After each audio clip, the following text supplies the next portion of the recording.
Hi, I'm Jacqueline Rinksmeyer with the Greater Medina Chamber of Commerce. And I'm Jared Fry, General Manager of Medina TV and Public Information Officer for the City of Medina. We are pleased to partner with Medina TV with Jared Fry and Matt Homick to bring you this Candidates Forum. Candidates in contested races were invited to participate. The views expressed by the candidates during these candidate forums are not those necessarily of Medina TV or the Greater Medina Chamber of Commerce. The goal of the Candidates Forum is to educate and inform, but you need to take the next step. Vote early at the Board of Elections or in person on November 4th. Thank you for taking the time to be an educated voter. Sit back, relax, and enjoy the 2025 Candidates Forum. Joining us now in studio is a candidate for the mayor of the City of Medina, and that's Jim Shields. Jim, thank you for joining us today. Thank you, Jared. Thank you to Medina TV and as well as the Medina Chamber of Commerce for having me here today. Yeah, it's great to have you. And for those people that may not know you, why don't you just take a few minutes and tell us a little bit about yourself? Well, I'll try not to go all the way back, though I am a lifetime resident of Medina, born at Medina Hospital.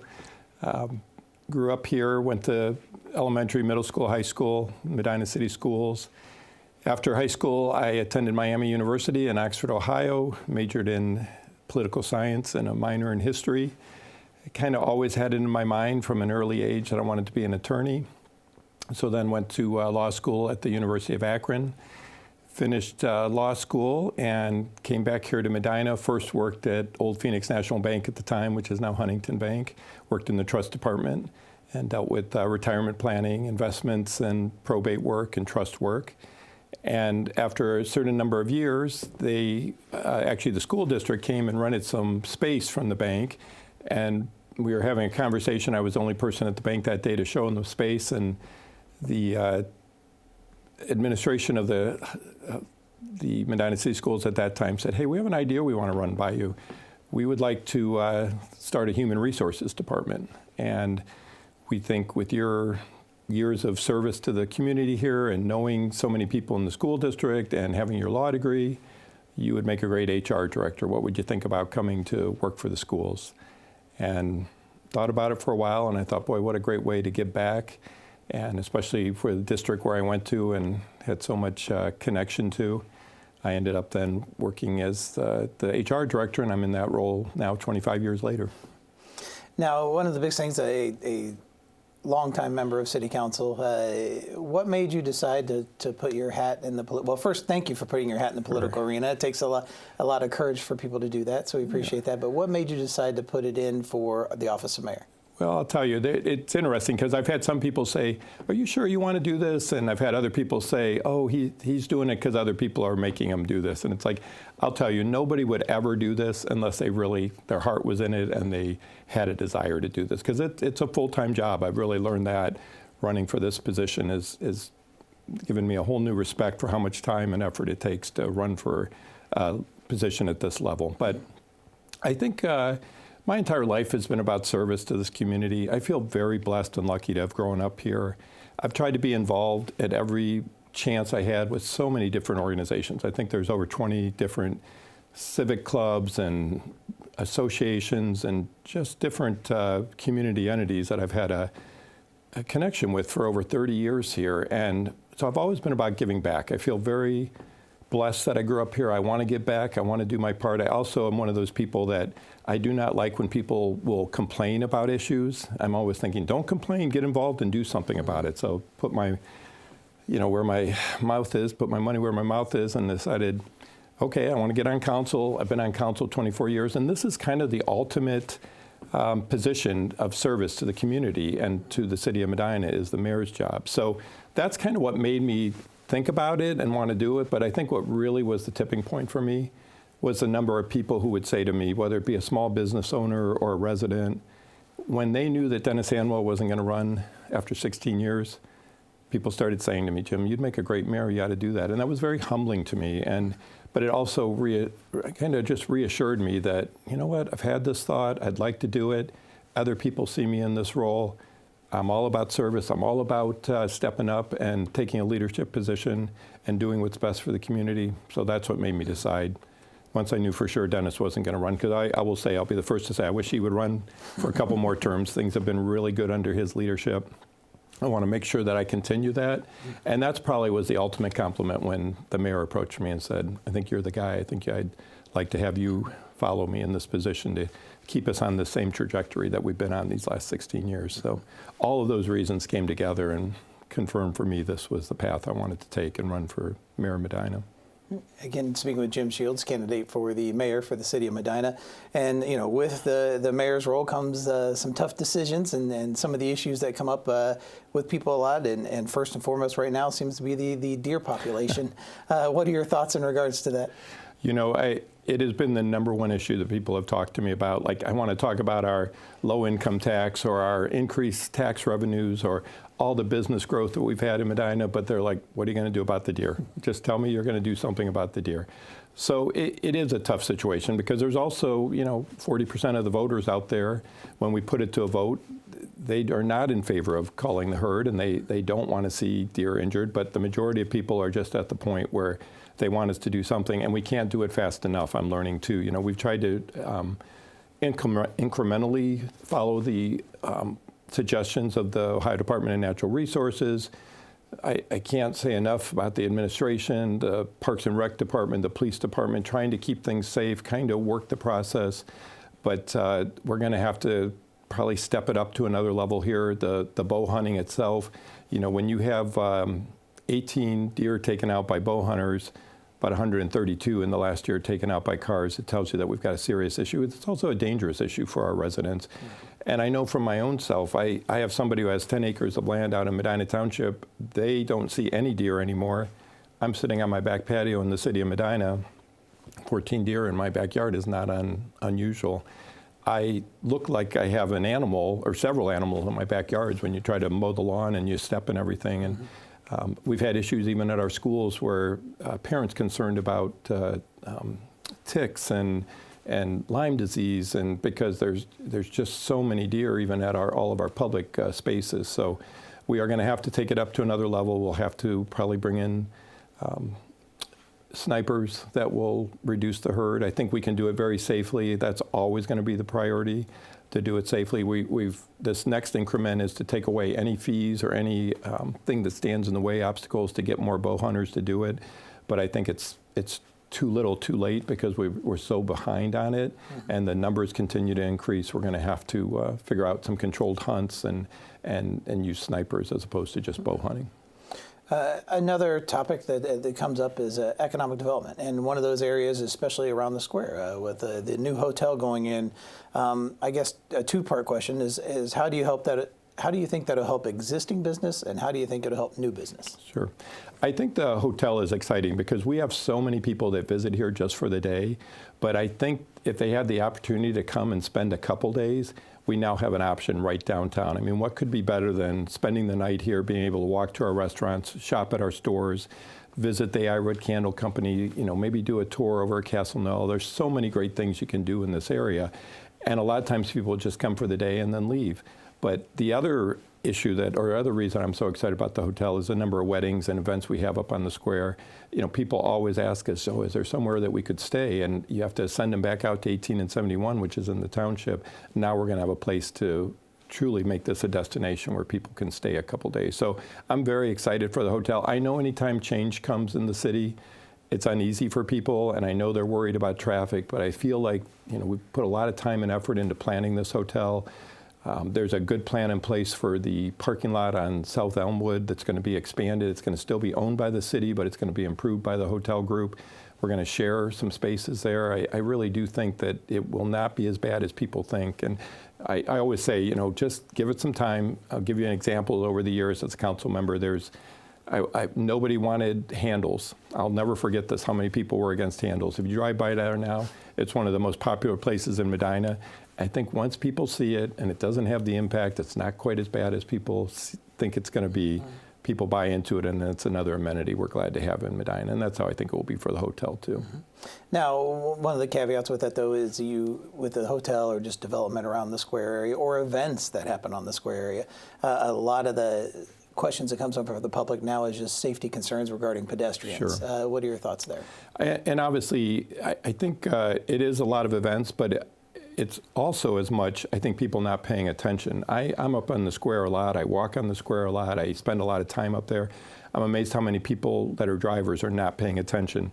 You know, I watch those flashing lights come on for the crosswalks where we added, and I'll be looking at the car next to me, and they're either looking down or they don't even realize what it means. I am overly cautious when I drive through the square. And if it's a busy time, I try to avoid the square because I don't want to add to the traffic up there. But you know, we have another project coming where we're going to add these bump outs to try to elevate people a little bit at those crosswalks so that it's another safety feature that we're going to add up there. And we've added cameras. The police patrols have been great. I just need people to pay attention when they drive and be, you know, pedestrians always have the right of way. I was taught that as a young age, and I think we just need to remind the public that to watch out and know it's a busy area and to use some caution and pay attention as they go through there. Sure, and I'm sure you've heard this when you've been on council too, but just also the other question that always comes up is just parking. Sure. What are your thoughts in regards to parking? There's more parking than people think. You've got to be willing to walk a little bit, which, you know, again, I'm all about walkability and health and wellness. So we really do have lots of parking spots. You know, people need to know where they're at. And a lot of times the people who don't know where it's at are people who are coming in from out of town. But it's rare that the top level of the county courthouse parking deck is full. The city of Medina, you know, many times you can always find a spot on the second level there. I talked about that South Elmwood lot. That sits empty so many times when there's events, and it's really a quick, easy walk to so many of our parking lots. You know, we have the one near Time Restaurant and where the hotel's at. We've got the one near Sully's. It's like you just have to strategically kind of map out where you want to go and where you want to end up on the square, but we do have parking. Now, another question, still one last one here on the square, is the thoughts of Adora. What are your thoughts in regards to that? I am very open to that idea, and I would like to explore it further. I think it's something that I see other cities doing and doing well and not having problems with, and I think anything that keeps people interested in our square and keeps it vibrant, this would be another tool that we could use to attract people. And I know it would be important to the business owners and the restaurants and the bars, and you want to do everything you can. It's so great that we have like close to 100% occupancy always in our downtown area. So I want to keep doing whatever we can to keep that vibrancy on the square and keep businesses in those buildings. Now, another area that doesn't get discussed a lot is the Medina Municipal Airport and looking at airport expansion. And what do you feel that would do as far as affecting the city? It's one of the great unknown assets of the city. Every time I try to start a conversation and I say, well, you know, we have an airport, and they have no idea. They're really shocked by that. We've acquired some land out there. We're kind of going through a transition. We've got a new flight services operator that I think is doing a great job. We're kind of testing that person out to see how they do. They're kind of testing out to see how they do as far as running it. And I think then long term, it's a great asset that we'll have to further develop with this land that we've acquired out there. There's so many different companies that might want to locate a jet there and build a hangar. There's businesses related to airport services that might be interested. It's like, I think, you know, you look at like an Akron-Canton Regional Airport and you see all the ancillary businesses around there. I think this is something that we could do here with our airport. It's a great asset, and I really wish people, like there's flight days out there, they have a couple special event days. I always try to encourage people, just go out there and learn about it because it is one of our great assets that people don't know about. We're speaking with Jim Shields, candidate for the City of Medina mayor's position. Another big issue is, you know, with a twofold, I guess. You have the workforce issues as far as economic development go, trying to get the workforce built up. But with that also kind of comes the look for affordable housing for people that do come in and want to join the workforce here in Medina. Your thoughts on that? And it is. I mean, there's no doubt all of us, you know, I'm an HR director. I have a hard time finding people to work for the schools. And we used to have a time when we would advertise for a secretary job and we'd have 120 people come and take a test. Now we're lucky if we have 10 people that come and that sign up to take the test and maybe 5 that show up. So without a doubt, we've got a labor shortage. As far as affordable housing, it's tough because there is no such thing as affordable housing in this area, and we've got to keep thinking of new ways. And I'm always looking at real estate. I'm very involved and intrigued by what prices are for housing.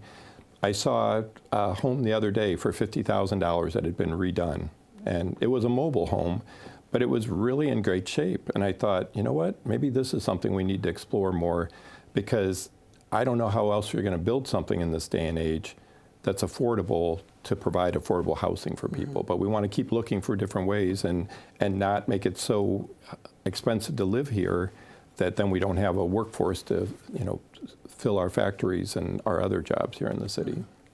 Now, the city's been blessed. We've had a 4-term mayor that has served the last 16 years. How do you follow that? It's going to be tough. There's a saying in HR that you always want to follow the person that hasn't done a great job because then you look great. This is the converse of that. You talk about the pressure of following somebody who's been so successful. I think the one thing that I bring is that I've been mentored by the mayor. I've been very fortunate that as an HR director, all of us on council, he does such a good job of kind of tapping into our strengths. One of my strengths, obviously, is hiring people. And for the last 16 years, all but one of the positions that have been hired in the city, I sat in on those and consulted with them and gave my input. So I really know the people that work here well, and I feel good about them, and I'm impressed with them every day as a council member. So I think it will be an easy transition for me because it's people that I've already have a great working relationship.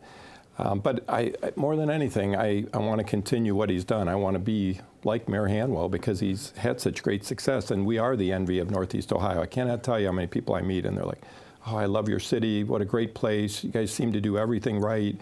I've been to your square. I can't believe how beautiful it is. I can't believe how many events you hold. That would be my goal, is to continue that same momentum and keep us on that same trajectory. I don't see myself, when something works really well, you continue it, you put your own spin on it, but you stick with what has worked well. And I think what Mayor Hanwell has done for 16 years. I also can't stress enough, like the service that he provides to our residents. He is on it always. I think about our ward meetings. Every time we have a ward meeting, you know this as probably a department head, you get an email by 8 o'clock the next morning that this, and this needs to be done and addressed. And I love that. I mean, and then we get emails back from residents saying, oh my gosh, I can't believe how well this works. I came and brought an issue to you, and within 24 hours it's been solved. I want to continue that service-oriented approach to government and just taking care of being responsive to residents. Yeah. What would you like to accomplish if elected? I think I would like to keep Medina on the same trajectory, keep it moving forward. I would like people to say that I cared about Medina, that I took good care of the residents, that I enhanced our reputation in Northeast Ohio. I'd like to keep our income tax as low as possible. I'm very proud of our low income tax. I love the fact, I know at the State of the City, we looked at how much income tax revenue has grown in the 16 years the mayor has been there without an increase in taxes. That tells you we're attracting people here. I want to make sure that we continue to attract businesses and people want to move here, and that I just want to keep the city thriving if I'm elected mayor. How would you, if elected, how will you measure your success as mayor after 1 year and then after 4 years? I think I always tell every employee that comes in, you get a year to kind of go through the process. And then you've got to start setting your own goals and accomplishments, and the learning curve is over after a year, because sometimes things only happen one time a year. Okay, you get that first year. But my goal would be that we're in great financial shape, that we continue to have new businesses that want to locate here, that we're proactively looking at our challenges. We have a city hall that's 50 years old. We're going to have the Muni Court building once we move into the new Muni Court building on the square, the remodeled building.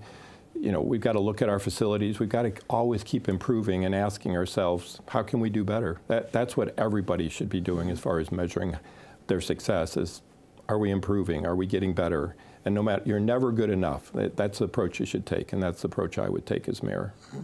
And with over 20 plus years of service on council, what are you most proud of? I really am very proud of our low income tax rate. I'm proud that we get along so well between the administration and council. Like, we're very functional. We seem to always put Medina first, and I'm very proud of that. I'd like to continue that. I'm proud of the fact that we are the envy of other communities. But I think the things personally, I've had 22 years as being chairman of public properties. We have brought splash pads, dog parks, the amenities that we've added, keeping the city pool, reopening it after it had gone into disrepair. the city pool just had its best year ever as far as the number of people and the amount of income that came in.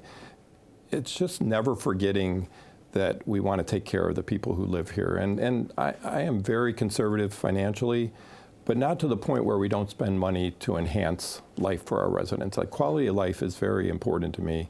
And that's what I feel like in my 24 years, I've tried to always make quality of life a top priority here. So those are the things that I would focus on and be most proud of. Again, speaking with Jim Shields, the candidate for city, I can't already say city council, for this mayor for the city of Medina. Jim, you've done a great job asking the question or answering the questions I've had for you, but I want to give you the opportunity, if there's something I missed or something you want to tell the voters directly, turn the mic over to you and you can talk directly to them. Sure. Thank you, Jared, and thanks for this time today, and thanks for making it so easy. But you know, I would say to people, one of the greatest quotes that I've heard recently is that the opportunity of life is to serve, and the beauty of life is to give. And that's what I've tried to do my entire life here in Medina. I try to serve and I try to give back. And I would like that opportunity to serve and give back as the mayor of the city of Medina. I promise everyone who lives here that I will be responsive, that I will listen, I will take everybody's viewpoint and try to come up with the best plan to keep Medina moving forward. And I promise you, if elected mayor, I will not disappoint. I will do everything in my power to serve you. My work ethic, my commitment, my love of Medina, you'll see that every day when I'm in this position if I'm elected. Great. Again, that's Jim Shields, candidate for the mayor for the city of Medina. Jim, thanks for putting your hat in the political arena. It takes a lot of courage to do that. I appreciate that, and I want to wish you the best of luck this November. Thank you, Jared. Thank you.